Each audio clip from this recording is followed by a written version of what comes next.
Bom dia, paz do Senhor. Macida, paz de Deus. Vamos orar?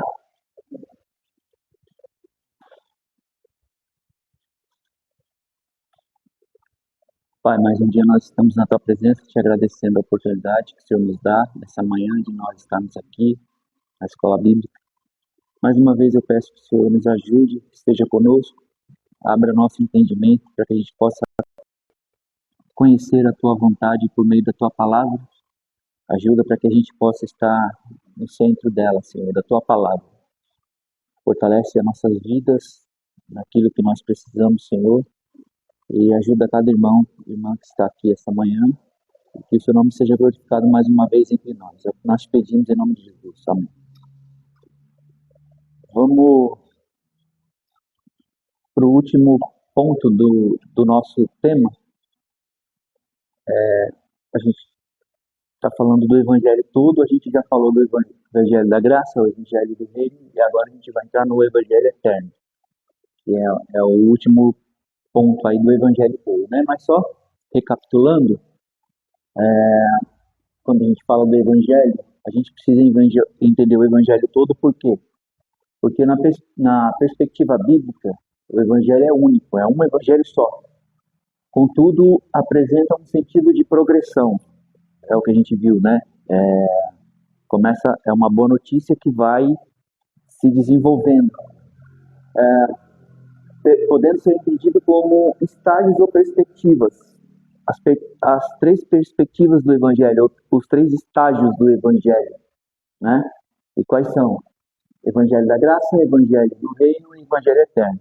Então é bom a gente relembrar isso. O Evangelho é único, mas ele apresenta esse sentido de progressão nessa notícia, nessa boa notícia que é dada. Então, o primeiro aspecto é a graça, né, que a gente viu. Depois, a graça te coloca no reino, né? E no reino você precisa dar frutos. Por isso, quando é entendido somente em uma perspectiva, comete-se o erro dos extremos. A ordem de Jesus para a igreja é a exposição do evangelho todo aos homens. Extremo por quê? Ou você vai para uma ponta ou você vai para outra. Ou você acha que se você entender só o evangelho da graça, por exemplo, você vai achar que você não tem responsabilidade nenhuma no reino de Deus. Você vai ser somente um espectador na multidão. Isso é um extremo. O outro é, você só entendeu o evangelho do reino, você vai achar que é por suas obras que você é salvo, pelo que você faz, né? A salvação vai ser o resultado das coisas que você faz. Também é um erro, tá? São os extremos, de um lado e de outro. Por isso que a Bíblia fala que a gente precisa entender o Evangelho todo, para que a gente esteja onde a gente deveria estar em relação à obra de Deus, tá? Nas nossas vidas. O Evangelho bíblico assume um aspecto progressivo e deve ser entendido seus três estágios, que são estágios ou tempos, né, ou perspectivas, são palavras sinônimas. Relembrando, Evangelho da Graça é o meio da salvação, é por onde nós, ou como nós somos salvos, por meio da graça. Paz, bom dia. Vou tomar uma água.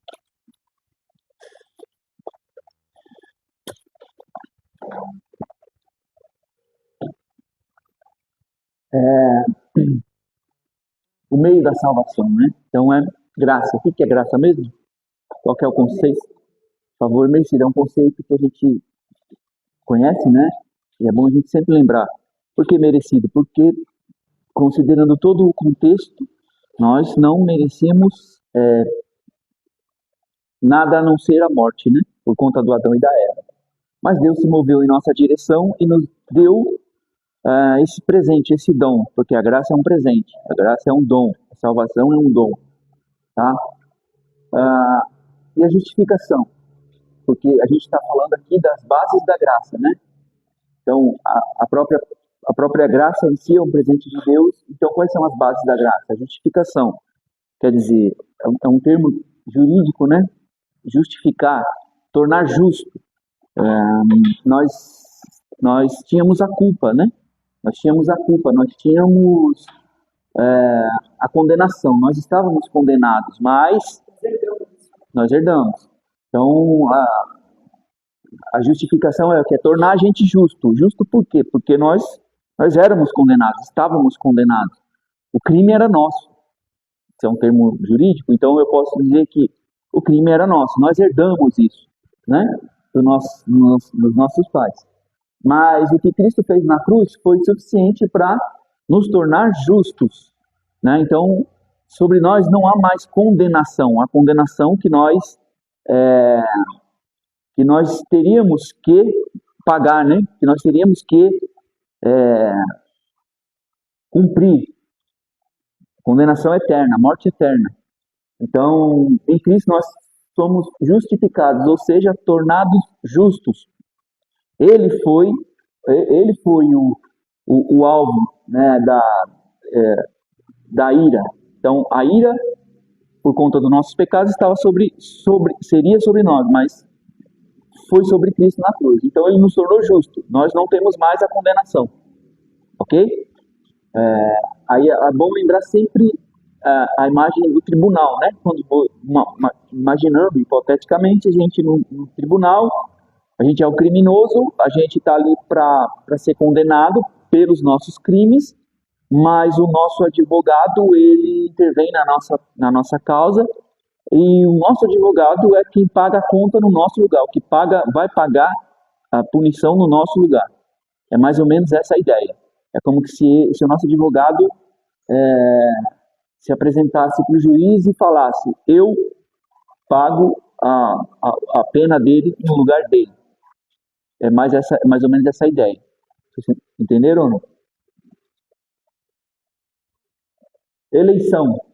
Em Cristo nós fomos escolhidos, nós fomos eleitos. Quando? Mesmo antes da fundação do mundo. Já fazia parte do plano de Deus a cruz, né? Porque em Cristo ele nos escolheu para estar com ele novamente, né? Ele criou a humanidade já sabendo que teria que, né, salvar por meio de Cristo. Então nós fomos eleitos por Deus, nesse sentido, né? Deus, ele nos escolheu em Cristo, escolheu salvar a humanidade, decidiu salvar a humanidade.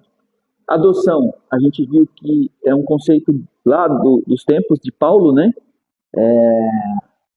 Nós não fazíamos parte da família de Deus por conta dos nossos pecados. Deus, em Cristo, nos colocou na sua família. Então nós somos família de Deus. A igreja é a família de Deus. Então a adoção é isso. Nós somos adotados. Vocês não faziam parte, mas Deus chamou a gente, tirou a gente da família que a gente pertencia. Era a família do pecado que nos levaria para a condenação. Deus nos tira de lá e nos coloca numa nova família. Nós temos um irmão mais velho, que é Jesus. Nós fazemos parte dessa família por conta do sangue dele, né? Dessa aliança de sangue. Então nós temos uma aliança. Nós que estamos aqui somos irmãos porque temos um ancestral em comum, que é Deus, nosso Pai, certo? E nós somos unidos pelo quê? Pelo sangue de Cristo. Por isso que nós fazemos parte dessa família. É o sangue dele. Então nós somos irmãos, ok? Adoção, redenção. Redenção está relacionada a pagar um preço, né? O escravo que consegue não, mas que é comprado, que consegue essa graça de ser comprado, né? Ele era escravo, ele não tinha como pagar sua liberdade. E aí vem um senhor e fala: eu compro ele de você. Para que você está comprando ele? Para ele ser livre. Ser livre e nessa liberdade ele vai entender o meu amor e isso é redenção. Nós fomos comprados, né, pelo sangue. Então, essas são as bases do Evangelho da graça. Quando a gente só entende isso, a gente vai achar que a gente não precisa de nada, não fazer mais nada, tá tudo certo, Jesus já fez tudo que tinha que fazer. Em certo sentido, sim. Nesse aspecto de garantir a salvação, ele já fez. Mas e agora? Agora vai precisar do quê? De uma resposta nossa, né? Porque a Bíblia vai mostrar pra gente que nós precisamos responder a ele. Você precisa dar uma resposta para ele. Lembra daquela figura que eu falei? do mendigo que está na rua e alguém aparece num carrão com uma mala cheia de dinheiro, 100 mil reais, 200 mil reais, e vai em direção àquele mendigo e oferece para ele, olha, está aqui a, a, a, a oportunidade de você mudar de vida. Você quer? Aí ele pode te dar duas respostas. Sim, eu quero mudar de vida. Estender as mãos e pegar a mala. Não é? E a partir daí construir uma vida nova. Sim ou não? Sim. Ou também ele pode dizer, não, eu não quero. Eu prefiro ficar aqui na minha mendigância mesmo. Preciso ficar aqui passando fome, passando frio e possivelmente morrer nessa vida aqui. Certo? Porque a graça Deus oferece. Agora a gente precisa dar uma resposta. Então, se a gente entende só isso, a gente vai achar, vai entender que, não, tá tudo bem, Deus já fez por mim e eu não preciso nem dar nenhum tipo de resposta para ele. Aí você estará agindo como, nos exemplos que a gente já deu, como a multidão. Porque a multidão ia atrás de Jesus por causa de quê? Hã? João 6,26, abre aí por favor, só para a gente me lembrar isso. Porque o próprio Jesus fala, não sou eu que estou falando. Esse é isso, esse é João 6,26.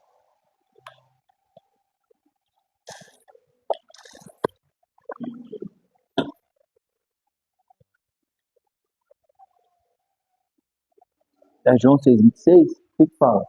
Não sei se eu me recordo.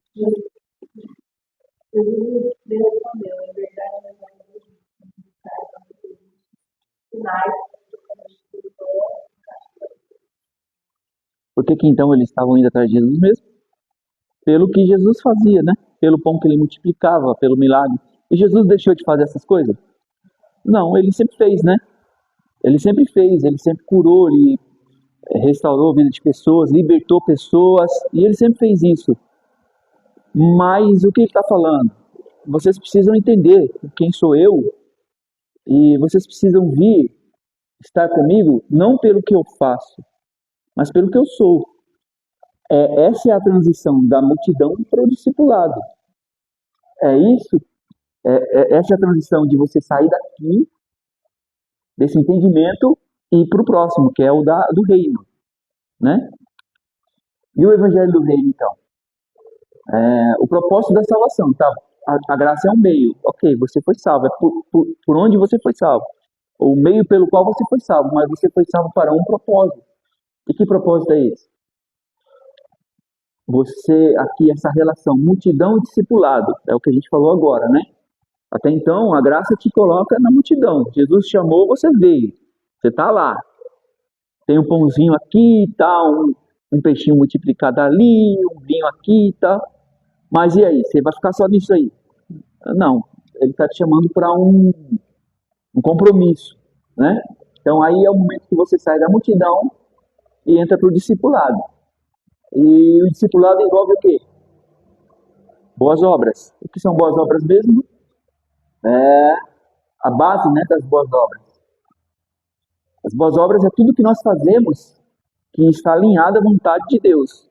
No sentido assim, envolve todas as coisas que a gente pratica, todas as coisas que a gente faz, em tudo aquilo que a gente se envolve, esteja na vontade de Deus. Aí eu dei um exemplo, né? Ajudar uma pessoa necessitada, que precisa de um alimento. Isso é da vontade de Deus? Eu ajudar essa pessoa? Então é boas obras. O próprio Jesus falou, né? Mateus 25, a própria parábola do bom samaritano. O que Jesus ensina naquela parábola? Não é a gente ajudar as pessoas que necessitam? Mateus 25, que ele fala, tive fome e você não me deu de comer, tive sede e você não me deu de beber. É ajuda ao próximo. A própria igreja primitiva, a gente leu que eles tinham seus bens em comuns e eles repartiam entre si para que ninguém tivesse necessidade.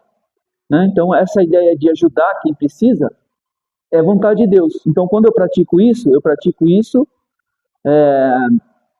entendendo o que é da vontade de Deus, então isso é uma boa obra. Outro exemplo que eu dei, Agora, num aspecto mais espiritual. Se eu tenho um irmão, se nós conhecemos um irmão que está necessitado de ajuda espiritual, para se fortalecer, de entendimento melhor, um conselho, assim, pessoas que pedem oração para a gente, nos grupos que a gente participa, estou precisando de oração. É da vontade de Deus que a gente ajude essas pessoas também. Então, é boas obras. Então, boas obras é tudo que a gente faz.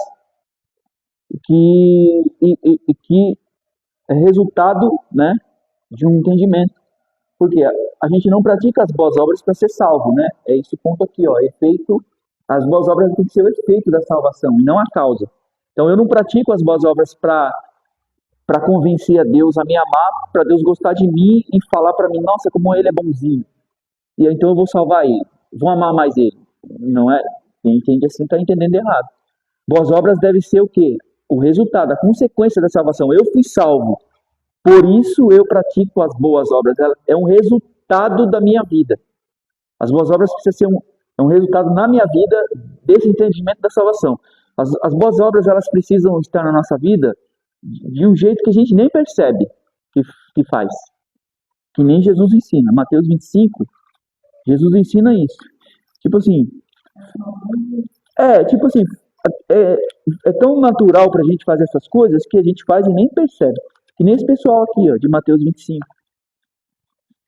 Esse pessoal de Mateus 25, eles faziam as boas obras, mas assim, para eles isso era normal, para eles entendia assim, né? Que nem aquela parábola do servo inútil. A pessoa entendia, não fiz mais que a minha obrigação. Né? Mateus 25. Quem tirou Mateus 5 na minha Bíblia?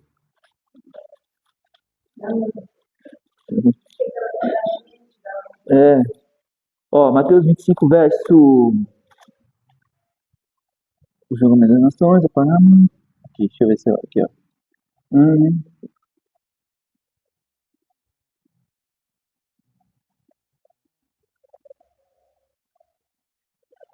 A partir do verso, dentro desse contexto aí das boas obras, de ajudar quem necessita, a partir do verso 34, ó.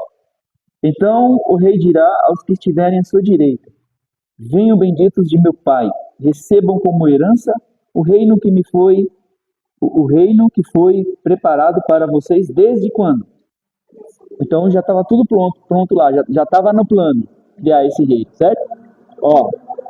35. Pois eu tive fome, e vocês me deram de comer. Tive sede, e vocês me deram de beber. Fui estrangeiro, e vocês me acolheram. Necessitei de roupas, e vocês me vestiram. Estive enfermo, e vocês cuidaram de mim. Estive preso, e vocês me visitaram. Olha agora, olha a resposta dessas pessoas, para quem Jesus está dizendo essas palavras. Verso 37. Olha o que eles dizem. Então os justos lhe responderão: Senhor, quando foi mesmo que te vimos com fome e te demos de comer? Ou com sede e te damos de beber? Quando te vimos estrangeiro e te acolhemos? Ou necessitado de roupas e te vestimos? Quando te vimos enfermo ou preso e fomos visitar? Então, elas fizeram todas essas coisas, mas para elas é uma atitude tão normal que elas falam: quando foi isso mesmo que eu fiz? O senhor está falando que a gente fez? Porque era uma atitude normal. Aí Jesus responde, ó. O rei responderá: diga a verdade. O que vocês fizeram a algum dos meus menores, ou dos meus pequeninos irmãos, a mim o fizeram. Quer dizer, vocês fizeram isso. E essas pessoas aqui, elas fizeram como um resultado de uma vida normal cristã, tanto é que elas não ficaram arrogando para si essas atitudes, que é o contrário daqueles que serão condenados, que está lá em Mateus 7. Quer ver? Olha lá Mateus 7. Esses aqui fizeram, e era tão normal para eles que eles não ficaram, eles nem sabiam quando tinham feito isso. Agora, os do capítulo 7 falaram: não, peraí, eu fiz. A gente fez. 7:21. É engraçado, né? Então, a atitude do injusto com a atitude daquele que vai ser condenado. Olha só. 7:21. Deixa eu ver se é o 21. Isso, mas vamos ler o 21, ó. Nem todo aquele que me diz Senhor, Senhor entrará no reino dos céus, mas apenas aquele que faz a vontade do meu Pai que está nos céus. Muitos me dirão naquele dia: Senhor, Senhor, não profetizamos em teu nome não expulsamos demônios e não realizamos muitos milagres? Então eu lhes direi claramente, nunca os conheci. Afastem de mim, vocês que praticam o mal. Quer dizer, esses aqui já vieram com a carteirada, falando, não, a gente fez. Como assim? A gente fez, a gente expulsou os demônios, a gente operou milagres. Fizeram tudo isso, mas não fizeram o principal, que era fazer a vontade do Pai. E qual é a vontade do Pai? Obediência. Teriam que ter obedecido ao que Deus fala, né?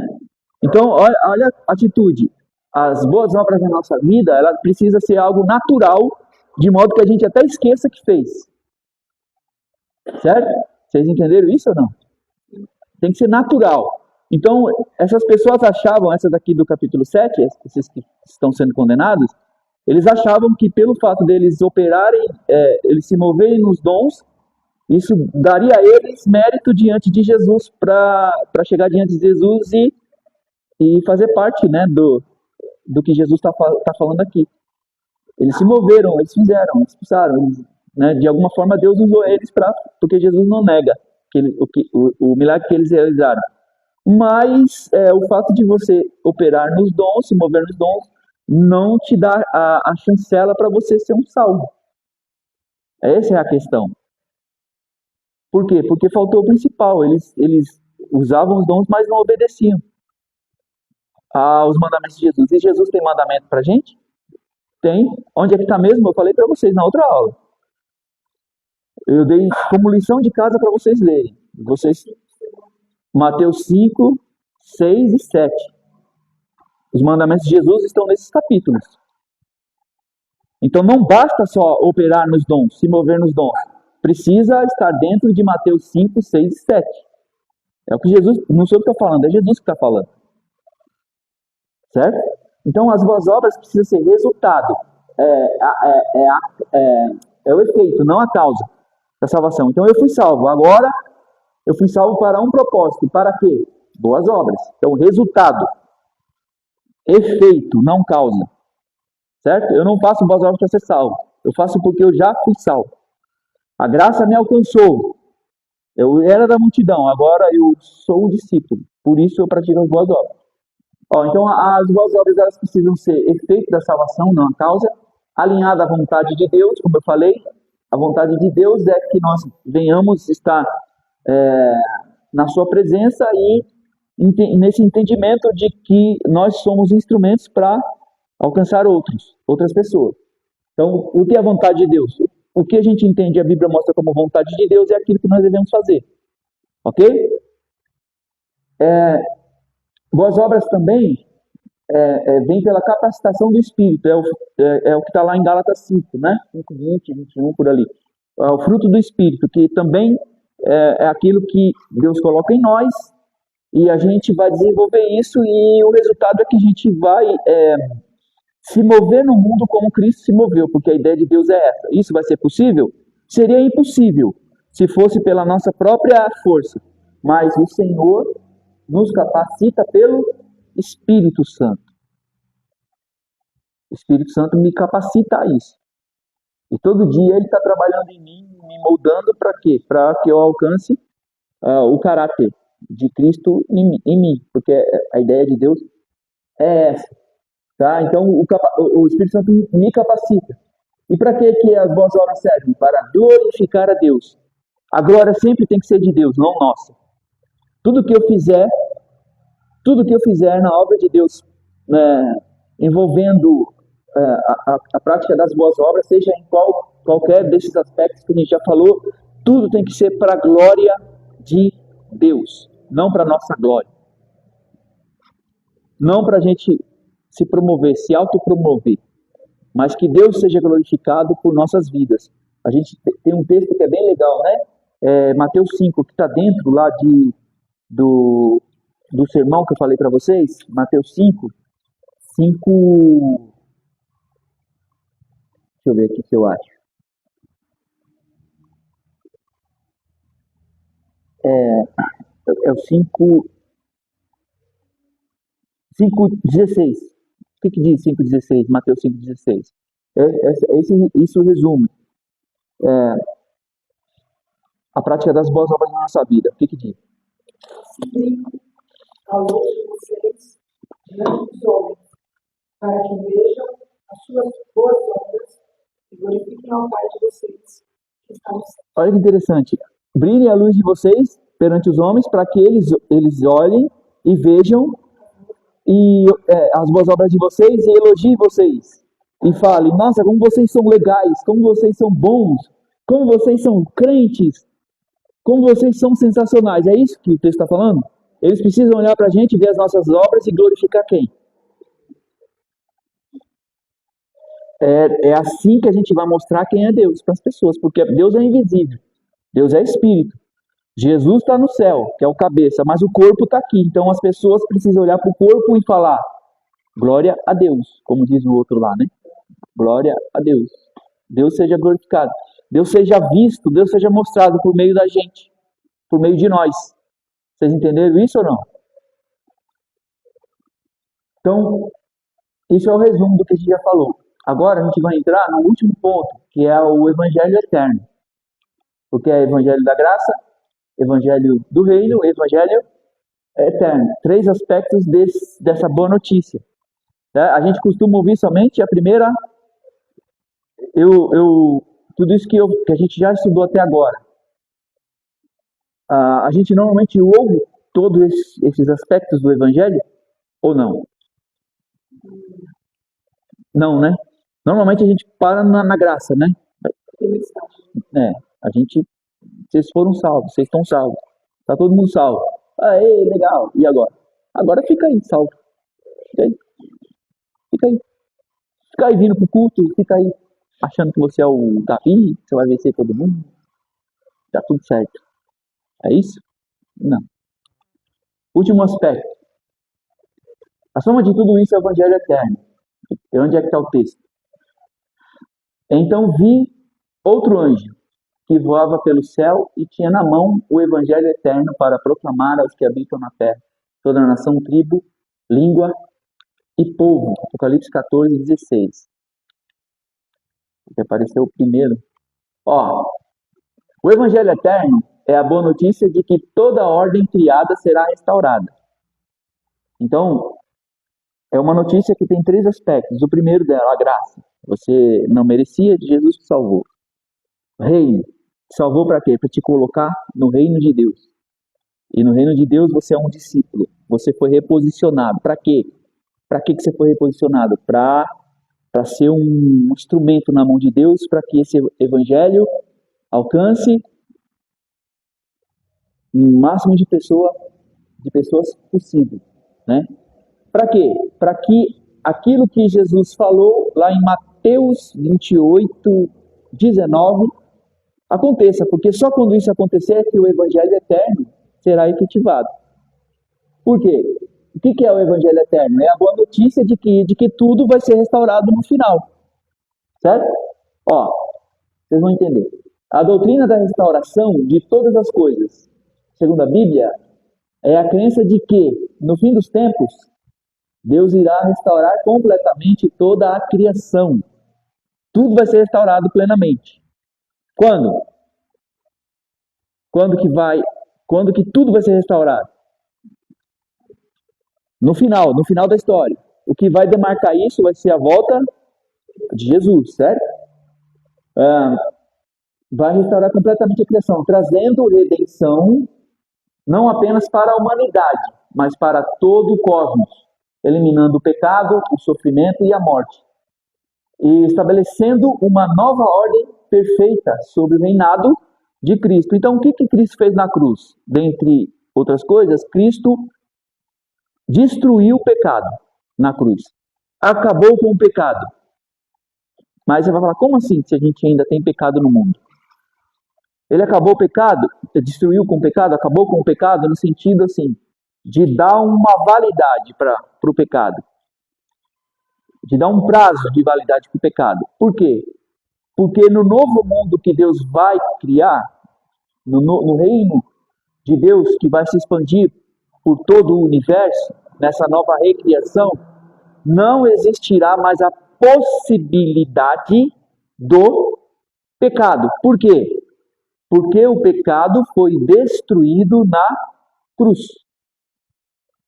Ok? O que ele fez lá foi suficiente para garantir para a gente, ou para aqueles que aceitam e recebem o Filho, como a gente vê lá em João, suficiente para que a gente possa estar livre do pecado e das suas consequências. O salário do pecado não é a morte? Não é isso que a Bíblia ensina lá em Romanos 6, 23, se eu não me engano? A consequência do pecado é a morte. Então Cristo morreu. E agora? Agora o pecado não tem mais eficácia. O pecado não tem mais ação, assim como a morte. Por quê? A morte também vai ser destruída. Vocês sabiam que a morte vai morrer? Sabiam ou não? A Bíblia fala da morte, a segunda morte. A morte da morte. E a morte vai ser o último inimigo a ser destruído. Por quê? Que a morte vai ser o último inimigo a ser destruído, conforme diz lá 1 Coríntios 15. A morte vai ser o último inimigo a ser destruído. Porque a morte é consequência do pecado. O pecado foi destruído na cruz. E a morte, que é o seu resultado, a sua consequência, ela também vai ser derrotada, destruída. Destruída no sentido assim, ela vai deixar, ela não vai ter mais eficácia. Quando que isso vai acontecer? Na ressurreição. Olha que interessante. Na ressurreição final, a morte vai ser derrotada definitivamente. Por que que a morte é derrotada na ressurreição? Qual é o poder da morte? Responda, eu estou perguntando, vocês respondam. Qual é o poder da morte? Fala? Matar, né? O que a morte faz? A morte mata, a morte tira a vida. E a ressurreição? Qual é o poder da ressurreição? Desmatar. Exatamente, perfeito. Desmatar. Então, se a morte te faz morrer, o que a ressurreição faz? A ressurreição te desmorre, né? Você revive. Então, o que é a ressurreição? A ressurreição é o fim da morte, porque a morte perde a sua força quando você ressuscita. Se a força dela é te matar, a ressurreição te traz a vida, então a morte não tem mais força. Por isso que ela vai ser o último inimigo a ser destruído. Com a ressurreição, a morte vai alcançar, a ressurreição de todos nós, todos vamos ressuscitar. A morte vai ser destruída ou derrotada definitivamente, porque a ressurreição, ela acaba com a morte de vez. Ela mostra que a morte passou a ser ineficiente, porque ela não consegue mais fazer morrer, porque ela faz morrer, Jesus faz viver. Então, ela faz morrer, Jesus desmorre. Entende? Tudo isso vai acontecer quando? No final, né? Na volta de Cristo, a restauração de todas as coisas. Então, e Deus vai instaurar o seu reino, o seu reinado, esse reino que já veio, mas ainda não veio. É o que a gente chama na teologia de já e ainda não. Por que já e ainda não? Porque primeiro a gente tem que entender que o reino de Deus não é um lugar, não é um local, mas é um tempo. O reino de Deus é a mesma coisa que o reinado de Deus. Aonde Deus reina, está o reino dele. Ok? E esse reino, ele vai se expandir em toda a criação, nesse movimento de restauração aqui que a gente está vendo. Então, o reino de Deus, ele vai tomar toda a terra. Como a gente viu lá naquela visão de Daniel capítulo 7, aquela pedra que é solta sem ajuda de mãos e destrói a estátua. A gente já falou disso, vocês lembram ou não? Essa pedra, ela destrói a estátua, ela atinge a estátua nos pés e destrói a estátua. O que é a estátua? Os reinos do mundo. Os reinados do mundo. Então, o reino de Deus destrói os reinos do mundo. E nessa visão, esse reino que era uma pedra, ele começa a crescer e a se tornar uma montanha e tomar toda a terra. Esse é o resumo da história. O reino de Deus vai tomar tudo. E por que já e ainda não? Porque o reino de Deus já está aqui, mas ele vai vir ainda plenamente quando? Quando Cristo voltar. O reino de Deus já está aqui? Já, porque ele reina em nós. Ele reina na igreja. E ele reina aonde? Aonde aqueles que o aceitam estiverem com ele no seu coração. Então Deus reina ali. Então esse reino de Deus, ele vai se expandir. Essa é a boa notícia do Evangelho Eterno. Que toda a ordem, tudo que existe, tudo que Deus criou vai ser restaurado. Pelo que Cristo fez na cruz. Por isso que na cruz ele derrotou a morte. Ele derrotou o pecado. Ele derrotou Satanás, que são os nossos inimigos.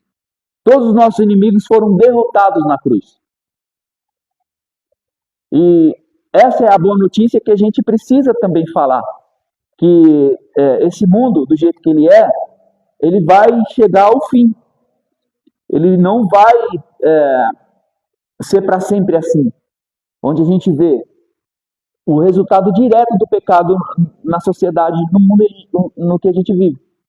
O que o pecado traz? O pecado traz o quê? Traz ira, traz ódio, traz ambição, traz morte. Não precisa ir muito longe. Essa semana a gente viu o que aconteceu, o que está acontecendo no mundo.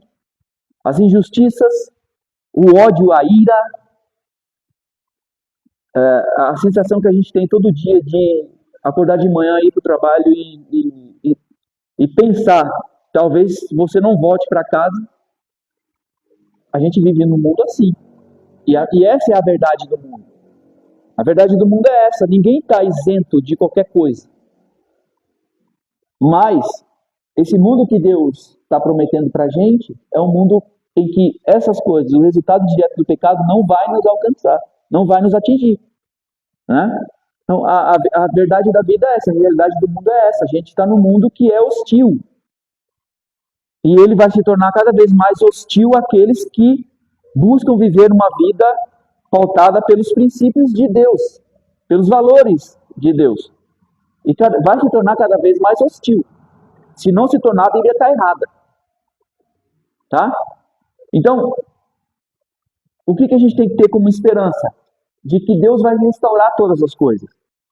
E que nós estamos num mundo que não é nosso, que não nos cabe nesse sentido. Esse mundo não nos cabe. Esse mundo não nos quer aqui. Esse mundo é mau. Esse mundo está indo para o seu destino e exercer a maldade na sua plenitude. E nós somos o quê? Nós somos intrusos nisso. Nós somos considerados como aquelas pessoas, nós que servimos a Cristo, aquelas pessoas que estão aqui para atrapalhar o mundo viver a maldade que ele quer viver, o pecado que ele quer viver. Vocês estão entendendo? Então, a nossa realidade é essa, mas nós temos uma boa notícia. Ou pelo menos um dos aspectos dela, é que tudo isso vai mudar. Quando? Quando Cristo voltar. Pode ser que eu não veja isso acontecer. Pode ser que eu vá antes. Mas o fato de eu ir antes não quer dizer que eu não deva ter a esperança. Talvez seja até melhor, porque eu já encontro ele antes que vocês, né? Ou quem for primeiro, encontre ele antes, né? E aguarde lá na presença dele que tudo isso seja restaurado. Vocês estão entendendo ou não? Vocês estão ficando tristes? Não? Que bom. Então tá bom. Como Deus fala, a tristeza, né? Muita barbaridade, gente. Isso aí é uma das cenas mais tristes dos últimos tempos. E um cara do bem, né? Você vê. Um cara que... O que você vai falar diante disso? É o mundo. É a maldade, é o pecado. É o pecado. E a gente vai ver que se a Bíblia estiver correta, isso tende a ficar mais intenso. A ficar pior. Por isso que eu estou falando. Se a gente mesmo quiser ser discípulo de Jesus, Jesus deixou muito claro várias vezes aqui. Vocês vão ser... O que vocês vão ser? O que vai acontecer? Vocês vão ser perseguidos. Por quê? Porque a gente é luz. Luz e trevas não combina. A gente é sal. Joga sal na ferida para você ver. Joga sal na ferida. Vai incomodar. Entendeu? E assim, se a gente for mesmo se posicionar como discípulo, isso vai acontecer. A gente vai, de algum modo, não digo no sentido assim, como nos países do Oriente Médio, que eles perseguem e até matam, né? Coreia do Norte, por exemplo, que não pode ter nenhum tipo de religião. Que se pegar alguém com Bíblia, a família toda é morta. Mas a gente é perseguido em outro aspecto, na pressão. Tipo assim, se você se posicionar e qualquer coisa que você falar, você corre um risco enorme de ser cancelado pelo que você fala. Isso é o quê? É perseguição, mas é como? É por pressão. A sociedade está te pressionando a você aceitar o que ela quer. E se você se posicionar contra, você é o cancelado, você é o retrógrado, você é entendeu? E, e por que isso não está acontecendo mais, assim, visivelmente? Talvez a gente não esteja fazendo o que a gente deveria fazer. Só talvez, entendeu? Talvez a gente não esteja ainda assumindo o papel que a gente deveria assumir. Talvez a gente ainda esteja na Disneylândia Gospel e a gente ainda não despertou para a realidade da vida. Porque quando a gente despertar, aí a gente vai ver que ser discípulo de Jesus vai muito mais além. Vocês estão entendendo isso ou não? E eu falo a gente como igreja de Cristo no Brasil, né? Não só no Brasil, mas no mundo. Mas a Bíblia é clara em mostrar que esse mundo ele jaz no maligno. Isso está na nossa cara. A gente está vendo que o mundo jaz no maligno. Que Deus, e qual que é a promessa de Deus para nós? Que Deus vai nos livrar? Então, essa é a grande questão, né? Poxa, o rapaz lá que foi assassinado, o rapaz era crente. Eu sempre acompanhava esses debates que tem em universidade, né? Porque isso é um assunto que eu acho interessante. E você vê que o rapaz é um rapaz de família, um rapaz íntegro, que falava do evangelho, tudo, assim, um cara cristão mesmo. E por que Deus não livrou ele? Por que Deus não livrou? Deus poderia ter livrado. Por que Deus deixa pessoas que são fiéis a Ele morrer? Eu estou dando aula no seminário daqui da igreja sobre sobre missões. Encerrou já na turma. A gente tem hoje saiu o ranking pelo Missão Portas Abertas dos 50 países mais que perseguem cristãos no mundo, né? A Coreia do Norte é o primeiro. Coreia do Norte e países da África. Países da África que lá eles, hoje, nesse exato momento, tem cristãos que estão sendo perseguidos e sendo mortos na África pelos radicais islâmicos. E por que Deus permite essas coisas? Por que Deus deixa isso acontecer? Essa é uma pergunta que a gente precisa fazer. Porque se a gente comparar isso com o que a gente ouve de pregação, de ensino, a gente vai falar assim, caramba, mas peraí, tem alguma coisa errada, porque parece que dá ideia, com base naquilo que eu escuto, parece que eu vou ganhar sempre, parece que eu vou vencer, parece que eu nunca vou morrer, parece que tudo vai dar certo, parece que eu vou vencer tudo, eu vou vencer sempre. O que eu ouço é isso, que vem na minha cabeça é isso, não. Mas por que Deus permite então que irmãos nossos sejam mortos? Tem alguma coisa que está errado, tem alguém não está falando a verdade aí.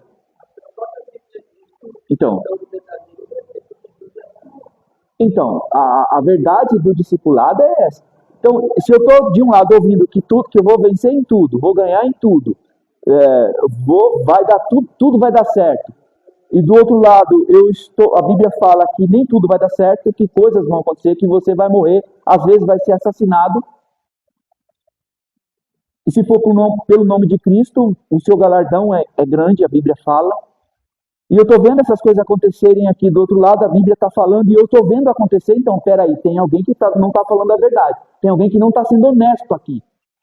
Quem é que não está sendo honesto? Vocês estão entendendo isso aqui ou não? Por isso que eu falo, até quando a gente vai ficar na Disneylândia, achando que nós somos super-heróis, super-crentes, que nós somos os melhores de todos, do mundo, nada nos acontece. Vamos acordar para a realidade.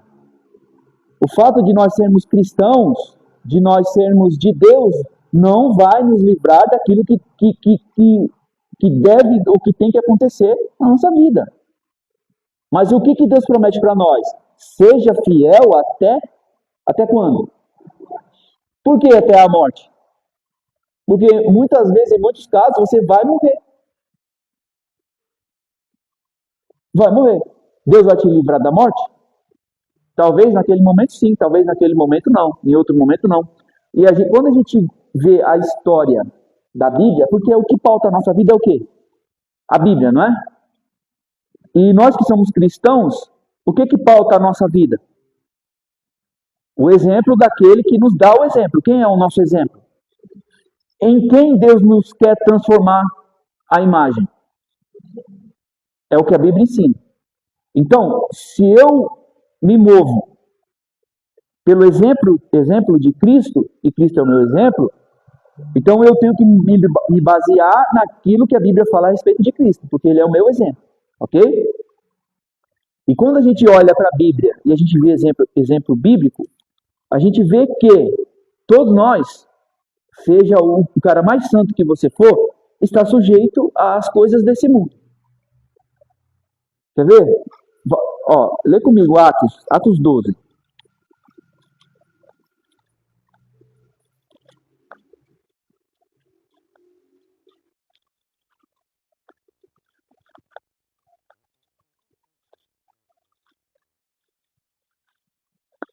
Pia, você que está com a internet aí, acha para mim aquele verso que fala assim: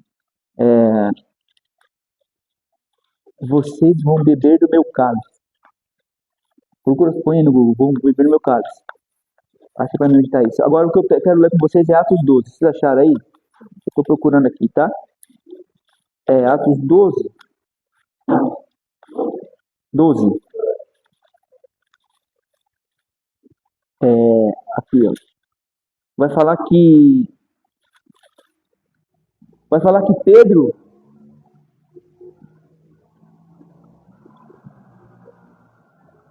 vai ser preso, né? Ó, olha só. Olha a realidade da vida. Aqui. Nessa ocasião, o rei Herodes prendeu alguns que pertenciam à igreja, com a intenção de... Não é de fazer um banquete, é para quê? E quem era o Herodes? Herodes era o rei, né? Era a autoridade máxima. Prendeu alguns da igreja para quê? Para maltratá-los. E mandou matar a espada Tiago, o irmão de João. Era discípulo de Jesus? Fazia parte do círculo mais próximo, né? Que era Pedro, Tiago e João, que eram os três mais próximos de Jesus. Só que o Herodes mandou prender alguns desses discípulos, e o Tiago, que é irmão de João, qual foi a sentença dele? O Herodes mandou matar. E ele foi então decapitado.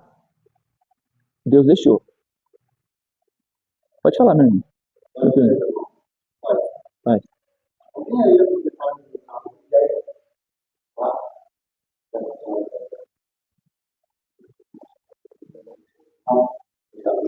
Tranquilo. Ó, então veja, Tiago foi preso por ordem de Herodes e foi... O que aconteceu com Tiago? Foi morto, foi decapitado. Pedro, Tiago e João. Então, o Tiago aqui fazia parte, era o Tiagão aqui, fazia parte do ciclo mais próximo dos discípulos de Jesus. Jesus impediu isso? Não impediu. Mas ele não era discípulo? Era, mas Jesus não impediu. Verso 3. Vendo que isso agradava aos judeus, prosseguiu, prendendo também Pedro durante a festa dos pães sem fermento. Então ele prendeu alguns dos discípulos, mandou matar Tiago, viu que os judeus se agradaram disso, gostaram, falou, vamos matar Pedro também. Como é que alguém se agrada? Se agrada. Se agrada. Essa semana a gente está vendo que tem pessoas que se agradam. Então, eles se agradaram aqui da morte, foi decapitado Tiago e mandaram prender Pedro. Ia fazer a mesma coisa, né? Tendo prendido, lançou-o no cárcere, entregando-o para ser guardado por 4 escoltas de 4 soldados, cada um. Herodes pretendia submetê-lo a julgamento público depois da Páscoa. Então, o que o Herodes ia fazer? Depois da Páscoa, ia levar Pedro para o teatro deles lá, um julgamento, né? Um julgamento já que a gente já sabe qual o resultado seria, e o Pedro também seria morto, né? Então, o mesmo Deus que deixou o Tiago ser preso por Herodes, também deixou Pedro ser preso. Só que o Deus que deixou o Tiago ser morto, naquele momento, foi o mesmo que livrou Pedro da cadeia. Porque se você continuar lendo aqui, você vai ver que o Pedro foi solto da cadeia. né? Aí você pergunta, mas por que Deus deixa isso acontecer? Um foi preso, um é preso e é morto. O outro é preso e Deus, a igreja ora, você vê que a igreja ora por eles e tal, e ele é solto. Será que Deus gostava mais de Pedro e menos de Tiago? Se você olhar por esse lado, não, porque os três faziam parte do ciclo mais próximo, né? Na verdade, assim, é isso que a gente tem que entender. Nós estamos sujeitos a tudo. Você achou o texto que eu te falei? Onde é que está? Olha o que Jesus fala para eles um pouco antes. Mateus 20. Deixa eu abrir aqui para ler.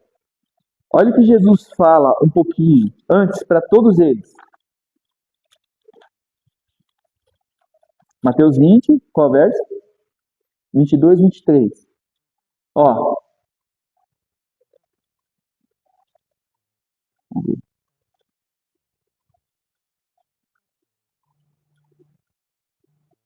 Olha o que diz. Aqui tem a mãe dos dois, né? Vamos ler a partir do 20. Então, olha o que diz, ó. Então aproximou-se de Jesus a mãe dos filhos de Zebedeu, que no caso é o Tiago e o João. Tá? Prostrando-se, lhe fez um pedido. Aí o 21. O que você quer? Perguntou ele. Jesus perguntou, o que foi, dona Maria? Aí ela respondeu, declara que no teu reino estes meus dois filhos se assentarão à tua direita e o outro à tua esquerda. Disse-lhe Jesus, vocês não sabem o que estão pedindo. Podem vocês, aqui é a informação que a gente precisa, podem vocês beber o cálice que eu vou beber? Qual que é o cálice que Jesus vai beber? A morte, não é? Porque ele falou para Deus, Senhor, se possível, afaste de mim este cálice. Então, Jesus está falando aqui, vocês por acaso podem beber o cálice que eu vou beber? Interrogação. A sequência diz, Jesus lhe diz, certamente vocês beberão do meu cálice. O que Jesus está falando aqui então? Vocês vão morrer. Vocês vão morrer. Então Jesus já falou para eles, está prometido aqui, vocês vão morrer, todos eles vão morrer.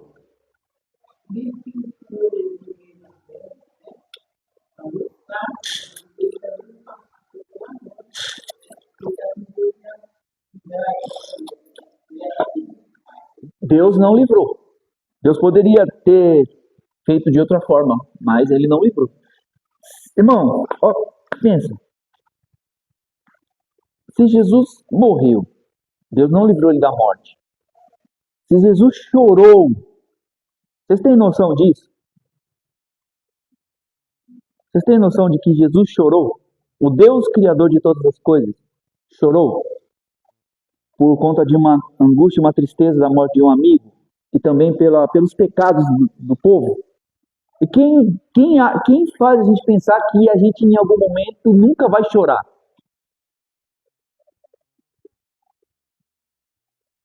Nunca vai passar por um momento de angústia como Jesus passou. Se o próprio Deus passou, quem me faz ser melhor do que ele? Estão entendendo ou não?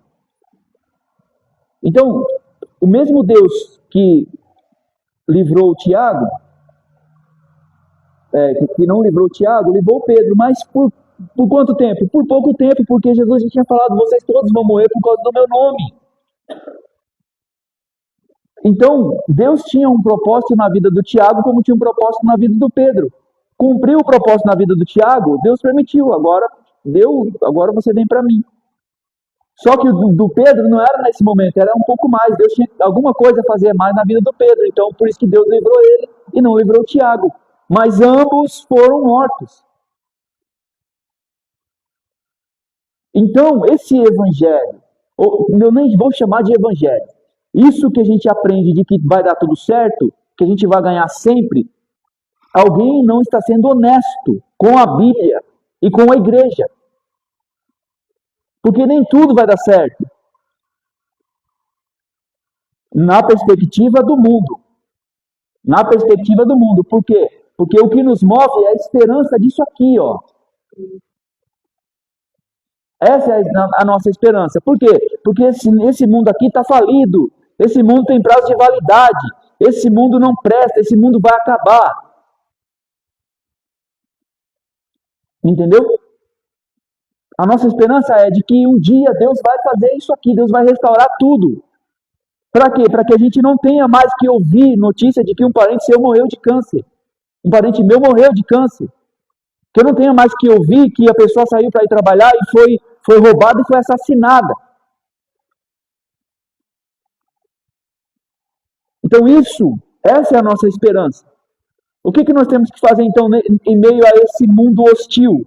Que Jesus deixou muito claro, ó, eu estou enviando vocês ao meio de lobos. Vocês são ovelhas em meio de lobos. O que nós temos que fazer? A cada dia mais nós estreitarmos o nosso relacionamento com Jesus. Para quê? Para que no momento em que a adversidade vier, ela não nos tire de diante dos pés dele. Porque é o que ele fala. Lucas 19, eu não vou lembrar exatamente, mas Jesus fala, ó, vai vir sobre, Jesus falando para os discípulos, vai vir sobre vocês perseguição, vai vir luta sobre vocês. E a minha oração a Deus é que vocês nunca desfaleçam. Por quê? Porque não que não vai vir a dificuldade vai vir, mas o que tem que acontecer depois que a dificuldade passar? Que vocês continuem aos meus pés. Que a dificuldade não tire vocês daqui, da minha presença. Essa tem que ser a nossa visão e a nossa esperança. A dificuldade vem, segura firme, porque vai passar, e quando passar você esteja ali no mesmo lugar. Né? Que o problema não tire a nossa fé. Que se alguma coisa, e eu oro para que nunca nada de mal aconteça na nossa vida, na vida de vocês, nas nossas vidas. Mas se vier a acontecer, que nós estejamos firmes. Porque essa é a realidade da vida. Essa é a realidade da vida, sem enganação. Tudo bem? Vamos seguir aqui, ó. Vocês entenderam essa história aqui de Tiago e Pedro? Jesus falou, vocês vão beber o mesmo cálice que eu. Tiago, quando cumpriu o seu propósito, bebeu. E Pedro, um pouco mais para frente, mas também bebeu. Então Deus não escolheu um para salvar e outro para morrer, não. Deus já falou, vocês todos vão morrer. Com exceção do João, todos morreram. E ele promete isso para os seus discípulos. Vocês vão ser perseguidos por conta do meu nome. Ó, essa doutrina é baseada em diversos textos bíblicos e é também conhecida como a apocatástase. Eita, o que significa isso? Será que é alguma doença? Não. Do grego apocatástase, panton. Significa isso. Restauração de todas as coisas. Tudo será restaurado. Não só o ser humano, mas a natureza, a criação, o cosmos. Tudo vai ser restaurado. Tá? Esse é o aspecto da notícia do Evangelho do Reino. Fundamentos bíblicos. Quais são os fundamentos bíblicos para eu poder dizer para vocês que de fato Deus vai restaurar todas as coisas? Eu tenho um embasamento? Não? Tenho? Tenho ou não tenho? Tenho. Porque não adianta eu só falar uma frase para vocês, uma frase, que frase bonitinha. Legal, mas cadê o embasamento bíblico para essa frase aí que você está falando? Tem que ter, senão é só uma frase que não tem sentido nenhum, não vale de nada, né? Qual é então o primeiro texto que vai mostrar esse fundamento, o embasamento para essa ideia da restauração de todas as coisas? O primeiro está em Atos 3:21. É necessário que ele permaneça no céu até que chegue o tempo da restauração de todas as coisas, como Deus prometeu há muito tempo por meio dos seus santos profetas. Quando você ler o contexto, você vai ver que é necessário que ele permaneça no céu até que o tempo da restauração de todas as coisas. Quem é esse que tem que permanecer no céu até esse tempo? É Jesus. Dê o contexto lá. Na verdade, isso aqui faz parte da pregação de Pedro, lá depois do dia do Pentecostes. Ele está pregando para as pessoas ali. Ele está falando que Jesus vai permanecer no céu até que o tempo da restauração de todas as coisas chegue. Então, Deus vai restaurar tudo. Então, esse mundo tem um tempo determinado, tem um prazo determinado. Ok? Por quê? Porque o tempo de tudo ser restaurado já está marcado. A agenda de Deus já está marcada. E Jesus vai estar lá no céu até esse tempo chegar. E quando esse tempo chegar, o que acontece? A gente vai ouvir o som da última trombeta. É o que vai marcar a volta, né? Ó, por quê? Porque Deus já está prometendo isso desde quando? Desde o Novo Testamento? Não. Como Deus prometeu há muito tempo. Deus prometeu há muito tempo, por meio dos profetas, que vai restaurar todas as coisas. Então, o Antigo Testamento também é o Evangelho. O Evangelho, ele está no Antigo e no Novo Testamento. A boa notícia de que Deus vai restaurar tudo começa lá no Gênesis e vai até o Apocalipse. O Evangelho está na Bíblia toda, tanto no Antigo como no Novo. O que é o Evangelho? A boa notícia. Boa notícia, primeiro da graça, depois do reino e agora eterno, que é a restauração de tudo. Ok? O Antigo Testamento, então, está mostrando para quem? Ó, o Davi, o Moisés, o Josué, o Salomão, o Isaías, o Abraão, esses caras todos estão apontando para quem? Olhe lá, ó, o Filho de Deus, é ele que vai restaurar tudo. Né? Quem é a semente da mulher que esmagaria a cabeça da serpente? É o Sete? Foi o Abel? Não, até porque o Abel foi morto. Foi o Sete, o seu sucessor? Não. Foi o Noé? Não. Foi o Abraão? Não. Foi o Jacó? Foi o Isaac? Não. Foi o Moisés? Não. Foi o Josué? Não. Foi o Davi? Não. Foi o Salomão? Não. Foi o Miqueias? Não. Foi o Amós? Não. Foi Jesus? Foi. Então é ele que nós temos que ver. Ele é a semente da mulher. Tudo bem? Ó, então aqui, este é o texto-chave da doutrina. Que doutrina? Da restauração de todas as coisas. Ou esse aspecto do Evangelho, que é o Evangelho eterno. Fala sobre a volta de Cristo como o momento em que será restaurado, conforme os planos de Deus. A volta de Jesus vai marcar o quê? A restauração. Outro texto, Romanos 2, 8 e 19, é o que diz, ó.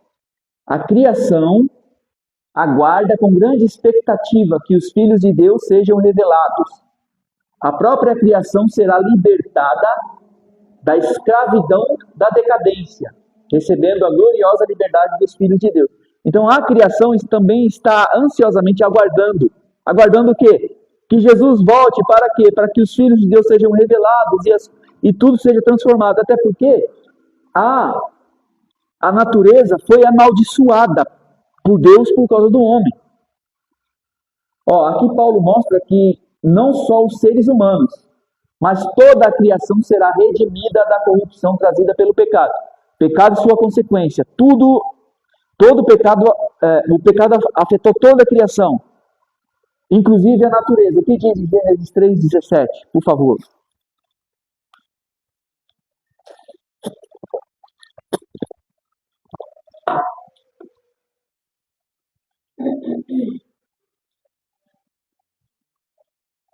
E ao homem declarou: visto que você deu ouvidos à sua mulher e comeu do fruto da árvore, da qual ordenei a você que não comesse, maldita é a terra por sua causa.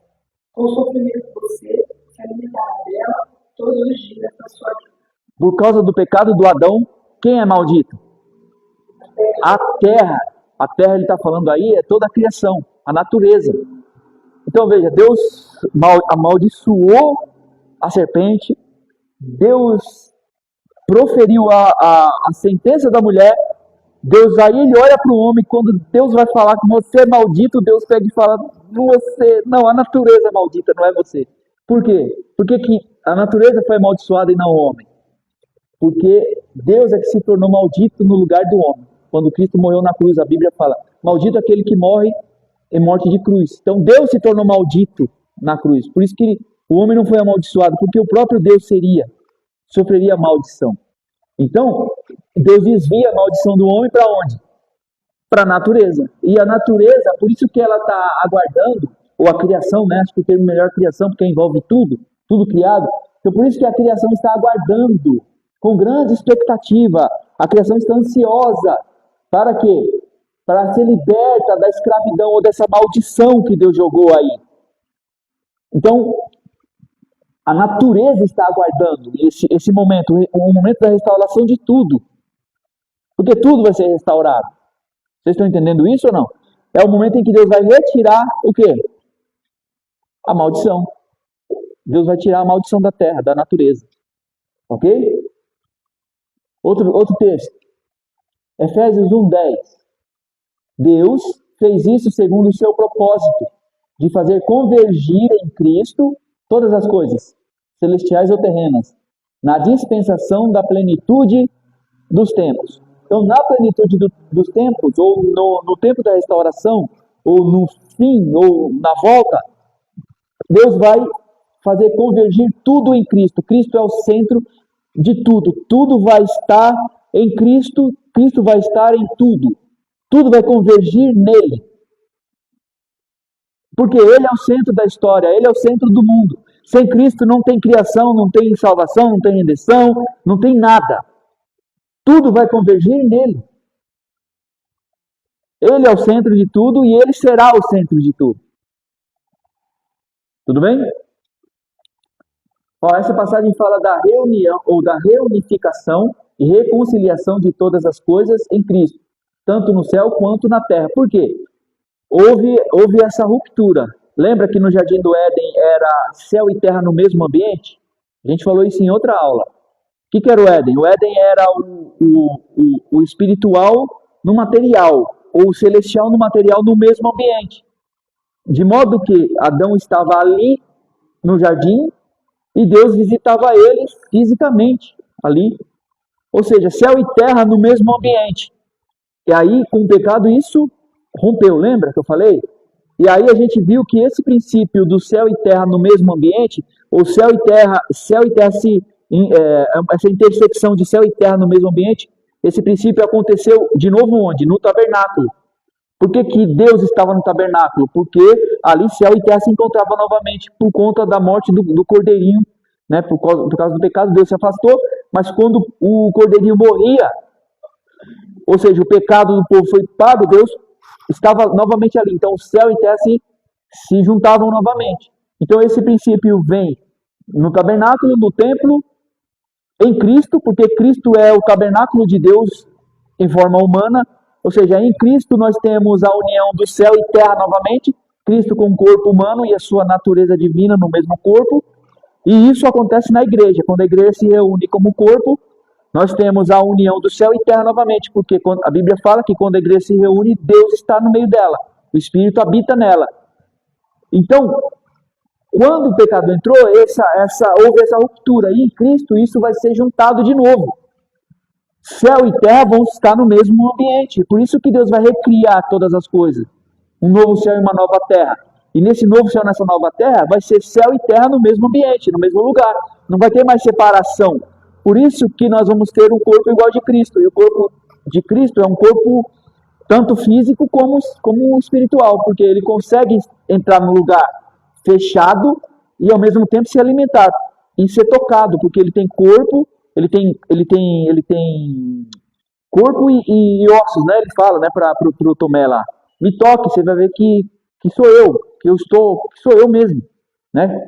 Corpo e ossos. Então, é um corpo físico. Então, isso vai juntar de novo. Cristo vai fazer com que isso aconteça. Céu e terra no mesmo ambiente. Mas quando isso vai acontecer? Na restauração de todas as coisas. O pecado fez essa separação, né? Vocês estão entendendo ou não? Quanto tempo falta?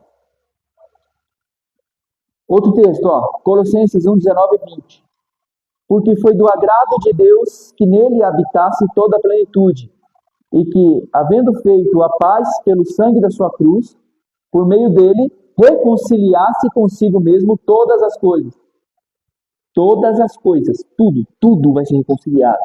Tanto as que estão na terra como as que estão nos céus. Então ele traz essa ideia de novo, de juntar isso que rompeu, que quebrou com o pecado. Em Cristo, tudo vai ser reconciliado. Aqui Paulo resume o plano de Deus para restaurar a relação com a humanidade, que foi quebrada pelo pecado. Reconciliação, reconciliar. Ele nos reconciliou consigo mesmo, Deus, por meio de Cristo. E ele vai reconciliar também, se reconciliar com a criação por conta da maldição, né? Ele amaldiçoou, então Deus retira a maldição. Então tudo está reconciliado. Juntou novamente. Tudo isso por meio de quem? De Cristo. Tudo que Cristo fez. Olha o que Cristo fez na cruz. Ele reconciliou todas as coisas. Na cruz ele nos salvou, pagou o preço que a gente devia, ele destruiu o pecado, ele destruiu a morte e ele nos garante essa nova vida. Ok? Um outro ponto. O que está incluída nessa restauração? A humanidade redimida. Aqueles que creram em Cristo serão plenamente restaurados. Então, nessa restauração, o que faz parte? A humanidade. Né? Aqueles que creram em Cristo serão plenamente restaurados. Aqui tem vários textos que vai confirmar isso aqui. Não vai dar tempo da gente ler todos, tá? Mas aqui vai falar dessa restauração, né? Da humanidade sendo restaurada. Mas vamos ver só um texto aqui, ó. Filipenses 3, 20 e 21. Humanidade redimida. Aqueles que creem em Cristo serão plenamente restaurados.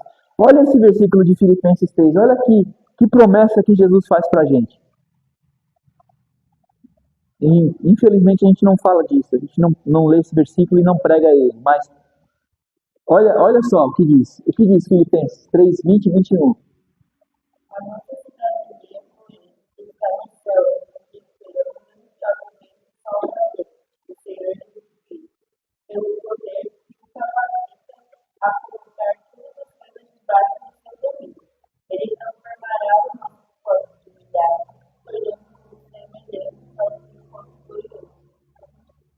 Vocês viram o tamanho dessa promessa aí? Vocês leram? Vocês têm que ler. Vou pedir para mais alguém ler esse texto. Esse é uma promessa que a gente não pode deixar passar. Por favor, leiam em Filipenses 3, 20 e 21. Outra pessoa. Pois a nossa pátria está no céu, de onde também aguardamos o Salvador, o Senhor Jesus Cristo, o qual transformará o nosso corpo de humilhação para ser igual ao corpo da sua glória, segundo a eficácia do poder que ele fez até o bom dar a si todas as coisas. Tá vendo? Que Cristo tudo vai estar debaixo da autoridade e do controle dele. E a promessa maior é que nós seremos transformados, nós teremos um corpo igual a de quem? Ao dele. Nós vamos ter um corpo igual ao dele. Olha que sensacional. Isso para mim... Meu Deus. Só diz que nós sabemos que está no céu, de onde esperamos ansiosamente. Então, ou nós deveríamos estar esperando assim, né? Mas talvez a gente não esteja esperando assim, porque talvez a gente esteja muito preso aqui, né? Ao que está aqui. Porque a gente quer muito aqui a cidade. Vocês sabem, né? Então, a gente deveria estar. Por quê? Porque essa é a maior promessa que a Bíblia pode fazer. Nós que cremos em Cristo, nós vamos ter um corpo igual ao dele. Um corpo glorioso, um corpo glorificado. Para estar na presença dele. Não é? Olha esse outro texto aqui. 1 Coríntios 15, 51 e 53. Rapidão.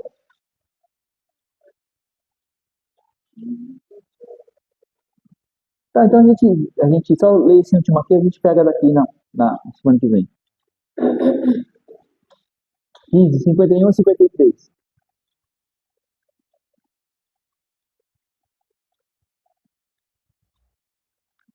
Vou ler, vai. Pode ler. Eis que eu digo o mistério. Nem todos dormiremos, mas todos seremos transformados.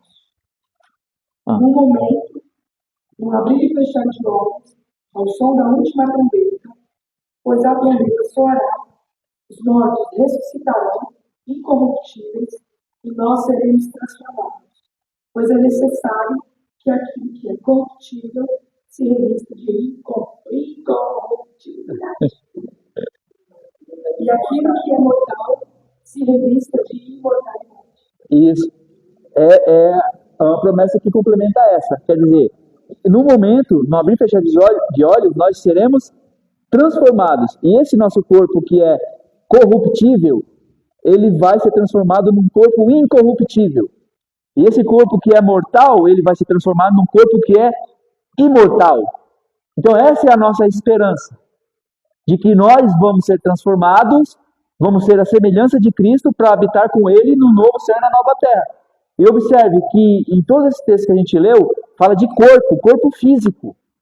Não é uma alminha, um espírito, uma alminha, um anjinho tocando harpa no céu, pulando de nuvem em nuvem, tocando. Não é isso. A esperança é de que nós vamos ter um corpo igual ao de Cristo para habitar nesse novo céu e nessa nova terra. Nesse novo mundo. É físico. É corpo físico. É lugar físico. Essa é a nossa esperança. Então a nossa esperança não está nesse mundo. A nossa esperança não está de que as coisas vão melhorar nesse mundo. Porque não vão melhorar. Não vão melhorar. A nossa esperança é de que um dia nós seremos redimidos. Nós seremos restaurados. Nós teremos um corpo igual ao de Cristo e habitaremos no mundo onde não vai ter mais possibilidade de pecado, nem da morte, nem de doença, nem nada disso. Nem de injustiça. Nesse mundo que Deus criou para nós desde a fundação do mundo. A gente leu em algum versículo aí. Que esse reino de Deus está preparado desde a criação. Porque esse sempre foi o plano de Deus. Nós estarmos com Ele no mundo dele. E no mundo dele não tem pecado, não tem morte, não tem essas coisas. Tudo isso é consequência do pecado. E ele deixou isso acontecer para quê? Para ele acabar com isso de uma vez. Ele deixou acontecer uma vez para quê? Para acabar com isso de uma vez. Então, aquilo que era uma possibilidade, a possibilidade do pecado, uma vez que ele deu o livre-arbítrio para Adão e para Eva, havia o que? A possibilidade deles tomarem uma decisão que seria contrária de Deus. Só que até então era uma possibilidade. Então ele deixou que aquilo que era possibilidade se tornasse em concreto, para quê? Para que ele destruísse na cruz. Era uma possibilidade, não era? Era. Passou a ser concreto? Passou. Então ótimo, porque agora que é concreto eu destruo. Eu destruo na cruz. E a partir da cruz eu posso então agora criar o mundo que eu quero. Por quê? Porque o pecado já teve o seu tempo, já teve o seu espaço, já teve a sua possibilidade. Agora não tem mais. Aí agora é o mundo de Deus, o mundo que ele sempre quis fazer. Ele vai fazer nesse novo céu, nessa nova terra, nesse mundo restaurado. E eu quero fazer parte disso. Eu quero. Imagina Deus pensar no mundo perfeito. Ele falou, eu vou fazer, eu vou criar. E chamar a gente para participar. E você acha que eu não vou querer? Eu quero, e eu quero que vocês também queiram isso. Tudo bem? Vamos? Desculpa, Fia. Vamos orar para a gente ir lá? Semana que vem a gente segue aqui, então, a partir daqui. Tudo bem, gente? Irmã Rosânia, paz do Senhor Jesus Cristo. Irmã Rosânia da CCT, lembra dela? Do Marcão? Não, vamos orar.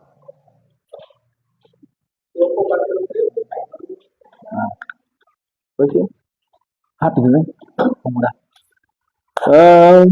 Hoje eu vou pedir pro Jean orar.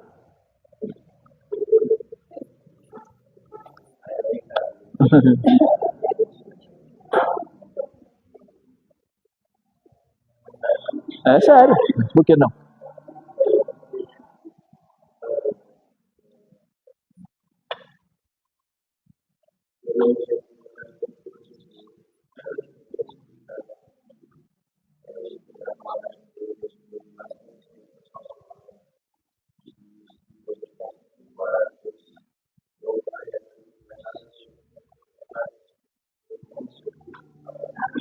Amém?